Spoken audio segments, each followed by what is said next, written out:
ito yung sunod mga kababayan. Ito yung sunod. Dito tayo kay Duterte. Kung naalala ninyo mga kababayan, kay Digong tayo. Ang sabi ni Digong, kapag siya daw ay pinaaresto ng ICC, sisipain daw niya ito. Sisipain niya ang ICC. Mga kababayan, sa Iran siya pumunta. Di mas maganda na mapulbo siya doon. Sisipain daw ni Digong mga kababayan, kapag hulihin siya ng ICC. Ito po mga kababayan, ipaparinig ko sa inyo. Wait lang wait lang, antayin natin. Ilabas ko lang po yung ating mahiwagang microphone. Sisipain daw ni Digong yung ICC kapag inaresto siya. Ito mga kababayan, lakasan natin. Saan nga ba itong nito, speaker? Will you confirm that you are willing to submit voluntarily yourself to ICC? Punta ko doon, sipain ko rin sila. Same. A few moments later. Yung Rodrigo Roa Duterte. That's my first middle name is Roa. His surname is Duterte. Anyari? Sipain ko po sila mon. But you said a while ago that if somebody will sponsor your fare to the ICC, you will voluntarily submit yourself to their investigation and jurisdiction. Yes. Pero kung sila magpunta dito, sipain ko. But will you confirm that you are willing to submit voluntarily yourself to ICC? Punta ko doon, sipain ko rin sila. Same. A few moments later. Yung Rodrigo Roa Duterte. That's my first middle name is Roa. His surname is Duterte. Ayan, nakita nyo mga kababayan. Yan yung kadahilanan mga kababayan na sa kayabangan ni Digong, kaya siya nakulong. Alam nyo, ang sabi niya nung una, kung naalala ninyo, ano ang sabi niya nung una? Ganito, sabi niya, nung nasa Hong Kong siya, putang ina tong mga ICC na to, hinahanap daw nila ako. May tumawag sa akin, may warrant daw ako. Totoo. Yes, totoo. Hindi ako nagbibiro. Totoo. Pero pag sisipain ko yan, pag nakita ko yung mga ICC na yan, nung nakulong, nung inaresto, sabi ni Hanilit, nasaan ang warrant? Nasaan ang warrant? Sabi naman ni Digong, ayaw na lagi. Ayaw na lagi laban. Bakit? Naalagi warrant. Ayaw na lagi kontra. Naalagi na ay warrant. Tapos ang sabi nila, pinakalat nila, kinidnap daw, walang warrant, walang TRO, peke, ang nilabas ng Duterte Youth.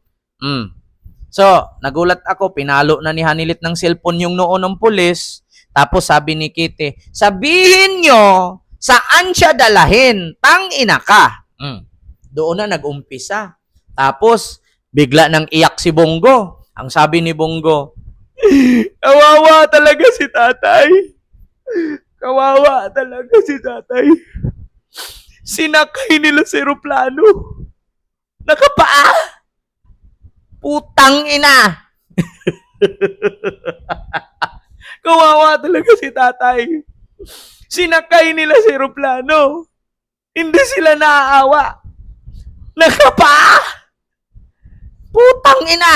Anong nakapaa? Putang ina. Kinidnap si tatay. Kinidnap. Sabi ni Bongo yan mga kababayan, yung mga kayabangan ni Digong, ito yung naglagay sa kanya sa kaalanganin. Ito yung nagluklok sa kanya. Oy, Ma'am Josephine Paramil, maraming salamat ma'am sa iyong pabuhay naman ng $5 super sticker. Thank you so much. Ito yung nagluklok kay Digong, kaya siya'y nakulong. Anong sabi ni Bongo? Bongo, pakita. May mga evidence tayo. Bongo, umiyak. Yan, nakapaa si Digong. Sabi niya, nakapaa daw si Digong. Ito pong kantang ito, since 1998, Ah. ito ang paborito niyang kanta. Alam niyo, wala siyang sinela.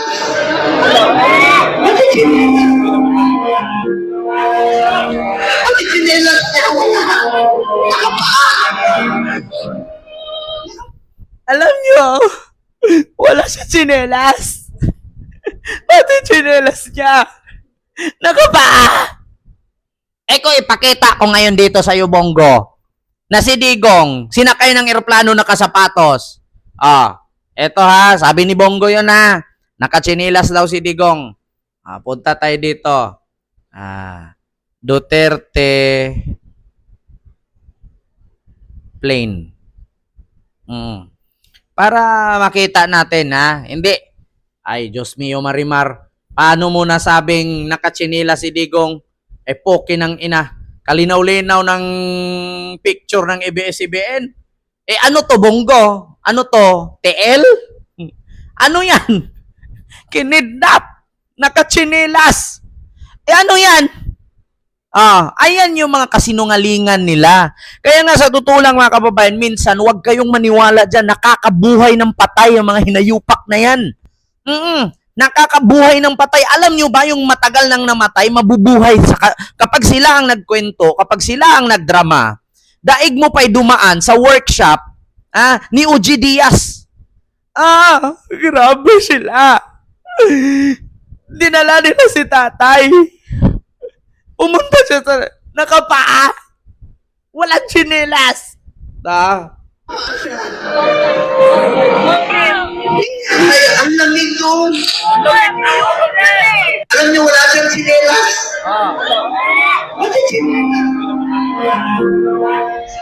Bakit sinela niya? Wala. Nakapaa. Putang ina, ang galing ninyo mag-acting. Pangpamas kayo. Oo. Ang lamig doon. Wala siyang tsinelas. Dinala sa dahig na kapa. Putang ina. Tapos nung titignan mong sinakay ng eroplano ang gago, buo naman yung paa. Nakasapa. Laki nga ng tiyan ni Mijaldia, maniwala pa ako na dinala si Digong sa dahig, walang toothbrush, walang brief. Yun, maniwala pa ako. Walang toothbrush, walang brief. Di ba? Ay, sasabihin mo, kawawa talaga si tatay. Nakapaa siya. Ang lamig doon. Ang lamig doon. Putang ina. Tapos sasabihin nila, kinidnap si Digong, walang warrant. Ito ha.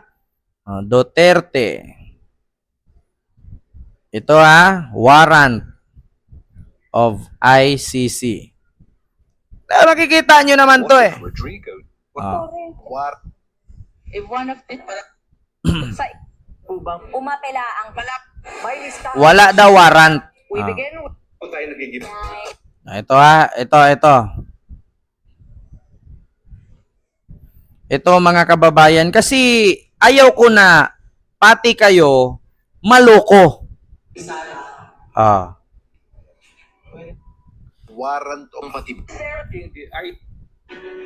Inaristo daw walang warrant.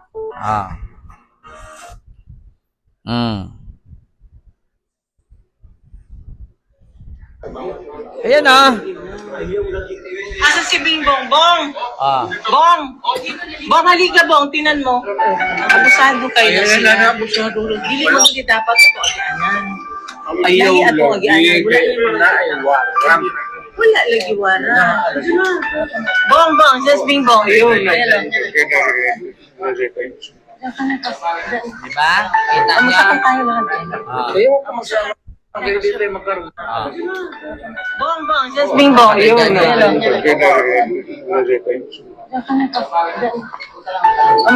Wala daw warrant. Ayaw ka magsama. Kaya dito ay magkaroon.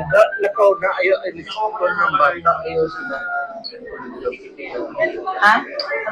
Yung si Bede. Ano na kayo doon? Oo. Nahuwarang.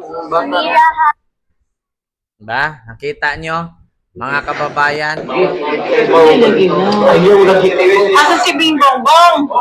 Bong! Bong, halika Bong, tinan mo. Abusado kayo na sila. Dili mo kasi dapat ito agianan.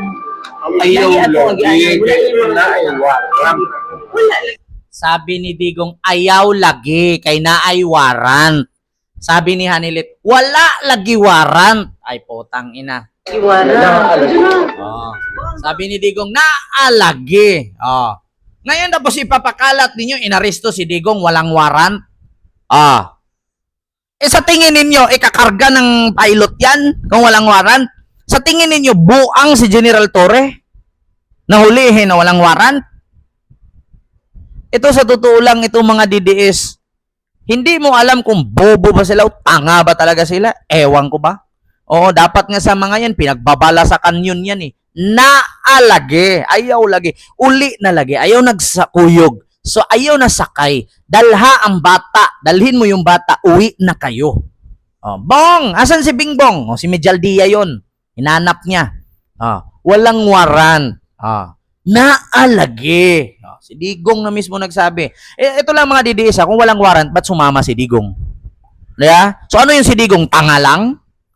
Na presidente ka, nag-mayor ka, nag-fiscal ka, tapos sasama ka na walang warrant? Ano yun? Tanga? Makita ko yun, paluin ko, martilyo ulo niyan. Kung katangahan lang din naman pala. Itong mga DDS kasi, ako nainis na ako sa inyo. Kung hindi lang talaga kayo bobo. Paiyakin mo ng husto, yung mga yawakin, sabi ni Sir Roger. Maraming salamat po, Sir Roger, sa yung super chat. Thank you so much po. Diba? Mayor ako, fiscal ako, presidente ako. Tapos sasama ka, walang warrant. Paluin pa kita dyan, makita mo. Tanga ka pala eh. Yung mga DDS kasi pag sinabi ni Digong, ang bango ng tae ko, sasabihin ng mga DDS, tangina mo tatay, I love you. Ganyan kabobo ang mga DDS. Amuyin ninyo ang bayag ko. Sasabihin nila, amen, amen tatay. Tapos sasabihin ni Digong ulit, nakita nyo na ba ang kumakalat na picture ng titi ko? Sasabihin ng mga DDS, yes, tay, ducks ka pala. Sino pong nakakakita na kumakalat na titi ni Digong? Hindi ko na ninanais. Nakakasura. Nako, hindi ko na talaga pangaraping makita pa. Putang ina. Alam niyo yung talong na nabilad? Nakuyos. Utang ina, kung sino ka man nagpicture, utang na loob. Credit inside in English, wag nyo nang ilabas. Utang ina, mga matatanda, magsusuka na di oras. Yung mga DDS, meron nga akong sinusuportahan dating artista, ang sabi ng fans, alam mo Ken, makita ko lang talaga siya, nawala ang aking rayuma. Baka pag nakita yung titi ni Digong, mabubuntis at magsusuka. Biglang tawag doon, naglilihi. Putang ina, picture lang ng titi, nabubuntis ka matagal ka ng minupos. Putang inang yan. Yan, dahil sa kabubuhan, dahil sa kayabangan, ayun, nakulong. Sisipain daw niya yung ICC. Nung hinuli ng ICC, sabi niya, I am Rodrigo Roa Duterte. My middle name is Roa. Ba't bigla ka na utal-utal doon? At sabi pa nga mga DDS, si Tatay Digong Aguila ng Davao, pero naging sisiw sa nila, naging pugo. Parang basang sisiw doon, parang alam mo yung niyup-yup tapos dinura. Tapos take note naka-Americana suit siya doon pero walang brief. Totoo yan. Naka-Americana suit pero walang brief. Ay, Diyos mio Marimar. Bakit? Nakita nyo ba may bit-bit si Digong doon brief? So ano yung 3 araw? Walang palit-palit? Apo, kinang ina. Diba? I am Rodrigo Roa Duterte. Tapos walang brief. Putang inang yan. Ayan, yabang ka pa. Pagsisipain mo pa. Ayun. Kaya, ok na si Manoy, sabi ni Hitad ng Amerika. Oy, Hitad ng Amerika, big love shout out.